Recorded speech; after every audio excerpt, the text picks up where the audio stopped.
This podcast was originally live-streamed on the NonSequitur show on YouTube. New episodes air weekdays, Monday through Friday, at 8 p.m. Eastern at youtube.com/nonsequitur show.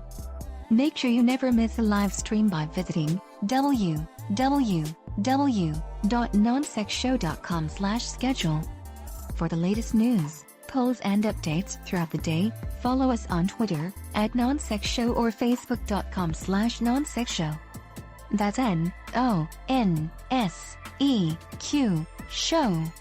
If you'd like to get exclusive content, bi-weekly private hangouts with Kyle and Steve, backstage access to chat with guests after shows hosted on your channel and much more, become a Patreon saint of NonSequitur. It ensures we continue to improve our show and brings you into the process at the same time. Visit patreon.com/nonsequitur today while the limited spots are still available.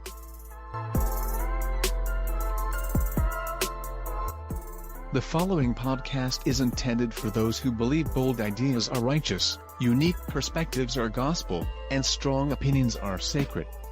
This is NonSequitur. Never follow. And now, here are your hosts, Kyle Curtis and Steve McRae.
Hi, how's everybody doing?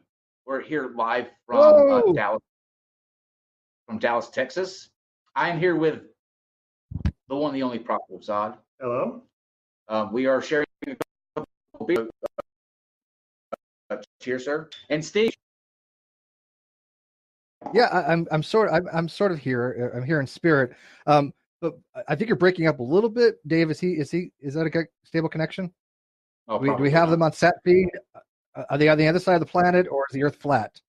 We're not getting connection. Oh, they're on Holiday Express Wi-Fi. No, but Marriott. Okay. Well, the internet. They got the upgrade. Before we start, I have one question that I've been dying to ask because I know everybody wants to know this.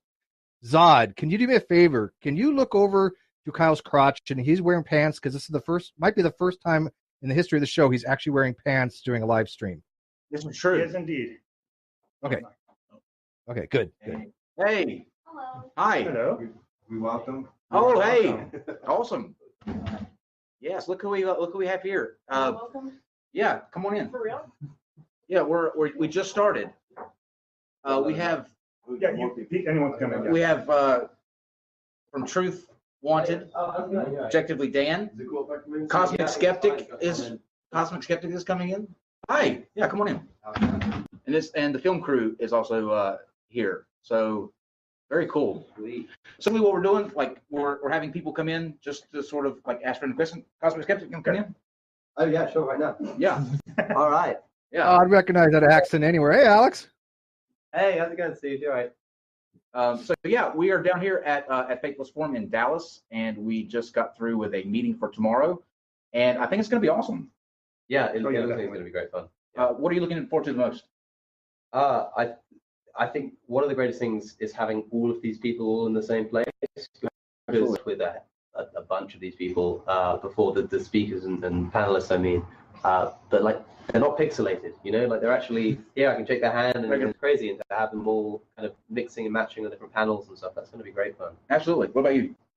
It's just fun meeting everybody already, even now, mixing and meeting with people you've just seen on screen.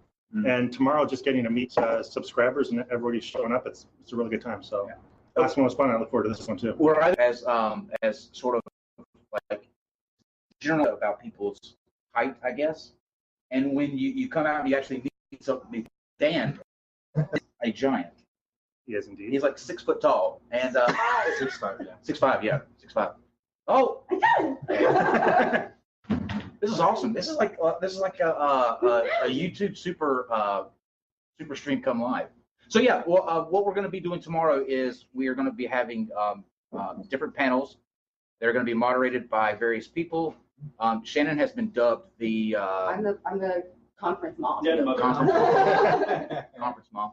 And today, I have to tell the story. Aaron has been talking up this ghost pepper crab for a week, and even the smell, like literally. Is it bad? Yes, I mean I could smell it. You didn't do it, did you, Kyle? No. Oh, You could smell the heat. you didn't do it. But I'm the only one here who did. Oh, you did it? Oh, did you really? Well, I had some of the corn, just because. You had corn. Stupid sauce. What a man.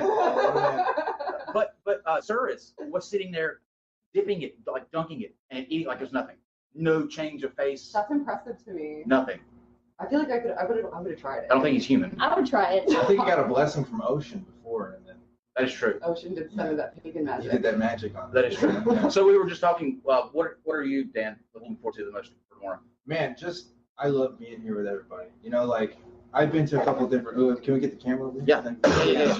I mean, I've been to other atheist conferences before, and it's cool to see other people in like chat and stuff. But these are people I've been talking to for a long time, for months and months. And it's like, there's Shannon. It's here right now, and it's fun. Like, it's just like having long distance friendships, Skype right here, right now, and it's a blast. I gotta say, it's the best part. And we know what yours is going to be. What's mine gonna be? Kyle, you tell me what it is. What is it? Paul. Paul's awfully cute. Look at this. We've seen them on stream together. Oh, see, they're not the same person. See, they are two distinct individuals. Yay. Look, you and the three of us Hearts. together on screen. Wow, that's Hearts.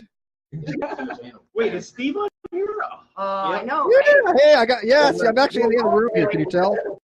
Things about people. I'm in the conference there. Is there an agnostic on here? So, I don't know. Hey, Dave, you can hang up on him now.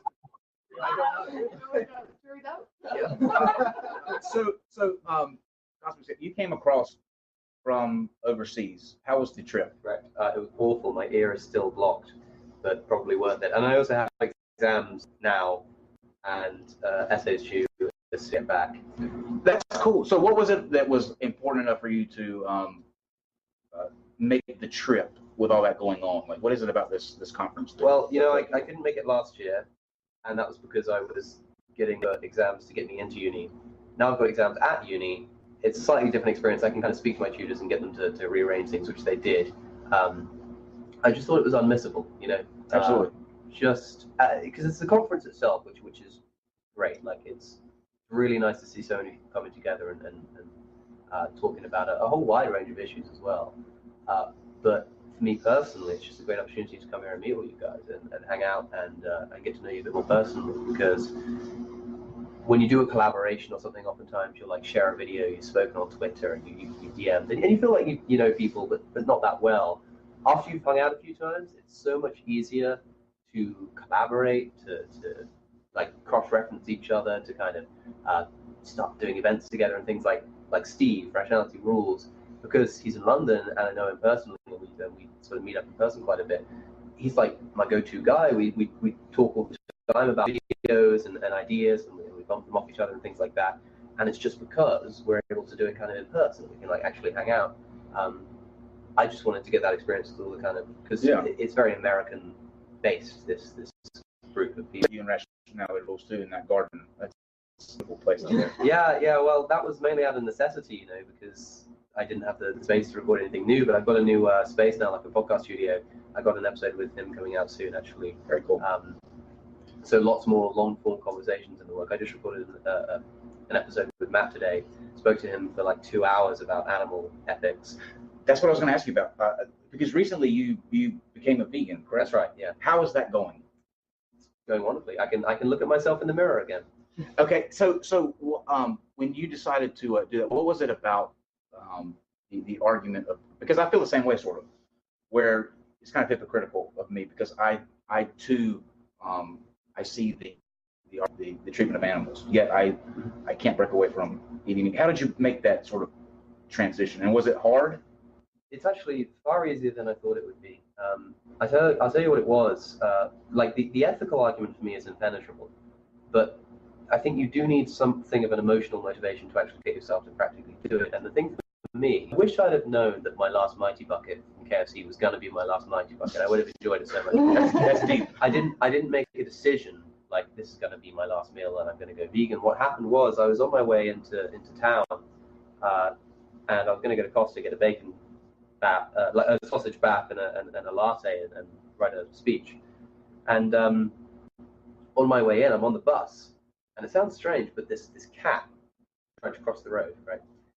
And the bus kind of zips past it, and the cat's terrified of the bus, right? So because I'm on the bus, when the cat looks at the bus, it looks at me. And I just see this cat looking right at me, backing away in fear. I can just see in its eyes, just terrified of this bus, right? Wow. Right in front of his face. And I just looked at this animal backing away in fear, and I thought, what the hell am I doing?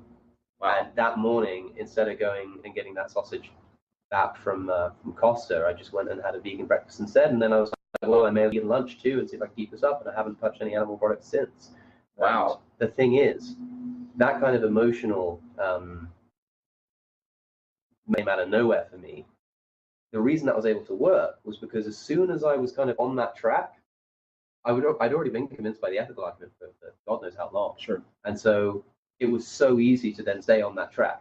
And it's also much easier to actually argue in favor of veganism now that I'm not doing it over like a sausage and bacon filling breakfast, which I've done before. You know, I speak to friends, and a lot of the time they end up agreeing with me and they say, "Yeah, man, we've got to change this." And then we finish our meals of meat and eggs, and I just eventually had to kind of come to terms with my views and act in a. So, if last question on that, if are there the root, I guess the myths or whatever that is associated with being like you're weak or you don't have the energy that you should? Are you affected by any of that? Or I mean, look. So, if you mean physically speaking, like you get a lot of hate mail from doing this kind of stuff, or hate comments. I'd say, like people.